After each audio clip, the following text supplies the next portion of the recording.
Hello friends, எல்லோரும் எப்படி இருக்கீங்க? நல்லா இருக்கீங்களா? நம்ம வந்து இன்றைக்கி வந்து வெந்தய குழம்புக்கு தேங்காய் திருவி வச்சு குறைக்க தக்காளி பல்லாரி இந்த மூணையும் சேர்த்து அரைச்சிடுவோம் ஃப்ரெண்ட்ஸ். இது கூட கொஞ்சோண்டு புளி, 2 பல் பூண்டு, கொஞ்சோண்டு மிளகு போட்டுக்கலாம் ஃப்ரெண்ட்ஸ். மிளகு குறைய போட்டுக்கலாம். இப்போ வந்து நம்ம வந்து மசாலா அரைச்சிடலாம் ஃப்ரெண்ட்ஸ். இப்போ வந்து மசாலா அரைச்சாச்சு. நம்ம வந்து குழம்புக்கு ரெடி பண்ணலாம் ஃப்ரெண்ட்ஸ். நல்லா அடுப்பை பற்றாச்சு, பாத்திரத்தை வச்சுக்கலாம் ஃப்ரெண்ட்ஸ். குழம்பு கேக்கு இப்போ வந்து இன்னும் வச்சுக்கலாம் ஃப்ரெண்ட்ஸ். இப்போ வந்து கடுகு போட்டுக்கலாம் ஃப்ரெண்ட்ஸ். கடுகு போட்டுக்கலாம்.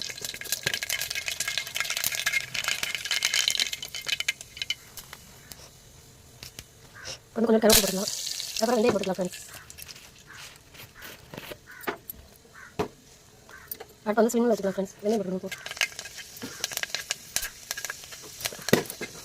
புரியுது. இப்போ வந்து அரைச்சி மசாலா ஊற்றிக்கலாம் ஃப்ரெண்ட்ஸ். இப்போ வந்து அரைச்சி மசாலா ஊற்றிக்கலாம் ஃப்ரெண்ட்ஸ்.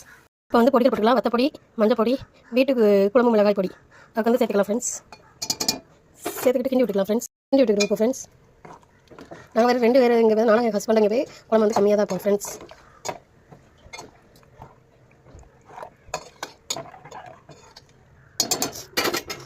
வந்து குழம்பு கொதிக்கட்டும் ஃப்ரெண்ட்ஸ். உப்பு போட்டுக்கலாம் நம்ம ஃப்ரெண்ட்ஸ். இப்போ வந்து குழம்பு வந்து கொதிச்சுட்டு உப்பு போட்டுக்கலாம் ஃப்ரெண்ட்ஸ். தேவையான அளவு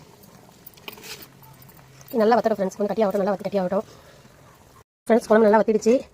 ஆஃப் பண்ணிடலாம் ஃப்ரெண்ட்ஸ். யாருக்கெல்லாம் வெந்தய குழம்பு பிடிக்கும்னு கமெண்ட்டில் சொல்லுங்கள். மறக்காமல் சப்ஸ்கிரைப் பண்ணுங்கள், சப்போர்ட் பண்ணுங்கள். பிடிச்சிருந்தா லைக் பண்ணுங்கள் ஃப்ரெண்ட்ஸ். தேங்க்யூ.